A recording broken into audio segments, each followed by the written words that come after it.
Hello and welcome. My name is Dylan Miner. With me today is Dr. Chris Hazard. He was very emphasizing the doctor part. As you can see, we're at the MAGfest staff room. We got in here secretly the last time. I don't think they realized we're not supposed to be here. Now, Dr. Hazard is the creator of Achron, a real-time strategy game, and the owner of Hazardous Software. Yes. Hazardous Software, yes. Hazardous Software. Now, could you please describe briefly what Achron is? Achron is a time travel real-time strategy game. So imagine that you can build up your forces and then send them back in time and destroy your opponents before they built their base. And they can do the same thing back to you. It's multiplayer. The grandfather paradox is a gameplay element. You can send, you can have a factory build a mech, send it back in time to destroy the factory, which can't create the mech, which can't go back in time to destroy it, and it oscillates. And it yields an entire plethora of different types of new gameplay strategies. A question about the time machine. Is it a DeLorean? Unfortunately, no. It is not a DeLorean. We have a special symbol for it. We call it a chronoporter. A chronoporter. A little bit disappointed about no DeLorean. Now, Achron, are you also working on any other projects after Achron? Yeah, we primarily work on serious games and strategy-level serious games, and that is games for a purpose other than primary purpose other than entertainment. So for corporations, governments, and things like that, it's a way of looking at the strategy problems and helping them solve them using a lot of the lessons learned from the gaming industry. And we're also working on a few other entertainment platforms as well. One of them is sort of a Bomberman time travel game that we haven't announced yet, which you'll see hopefully some more about later this year. And we're also working on another platform called Amalgam, which will allow you to mash up different objects within the game. All right. Now, the time travel mechanic itself, what first made you want to use it? And it seems that you really enjoy the concept of the time travel mechanic. Like, what said, let's just put time travel and see what happens?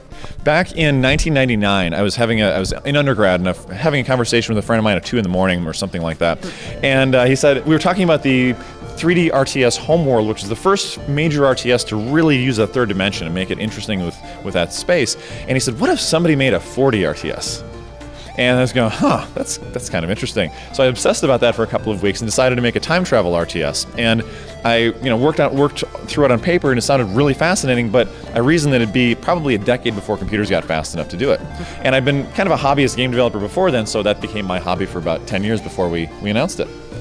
Okay, physics majors, you too can make video games. Apparently we cover more than just video games, TV, and movies here. We cover physics. Lovely. Now, when you made time travel, did you have any difficulties like teaching are new players having a difficulty understanding the mechanics, or do you feel it's intuitive enough that after a little bit of time they can get right into it? That's actually a great question. We've noticed that players tend to fall into one of 3 camps when they first start. They either tend to be really excited about the time travel, they make very complicated strategies, or sending things all over the timeline, changing things, and then they confuse themselves. Another group of people are they don't want to use it until some other player changes the past, and they like, oh no, what do I do? And then they finally start to use it. And then the other third sort of figure it out pretty intuitively, and they ease into it and use it pretty well. It is a little bit heady, so it does take a little bit of learning, a little bit of thinking to work on it. So that's why one of the reasons we're working on that other game coming out this year, which takes time manipulation and brings it into a turn-based game. And we're trying to simplify it as much as possible so that anyone can really play it, and you can just drag along the timeline as much as you want. For our serious games, we do a lot of that with time manipulation. That's because the time manipulation blurs the line between hypothetical and committed. If you lay out a strategy and your adversary goes back in time and changes something, now we have some limiters on that too, so you can't just keep changing everything. So the further back in time you go, it uses more of your causality, your chrono energy, your ability to change the past. So at the present you can micromanage.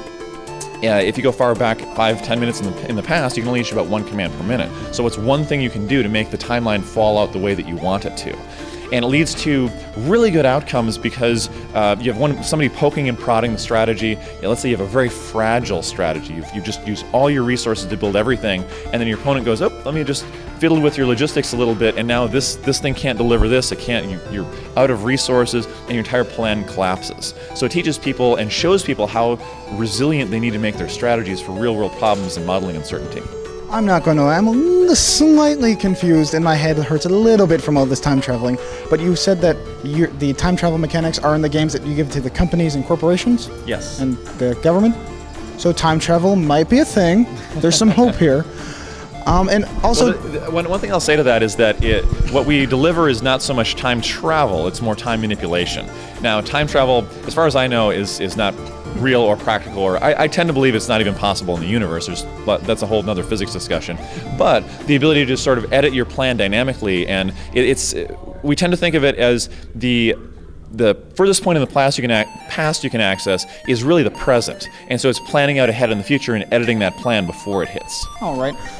You said you have a physics degree and a degree in what else again? Close. My undergrad was in physics, math, and computer science, and computer engineering as well. I got 3 minors and a major. Then my PhD is in computer science. It's the artificial intelligence of trust and reputation from a game theory perspective. How do you measure trust? How do you measure reputation? And then how do you build resilient reputation systems and trust systems? And then how do you break them too?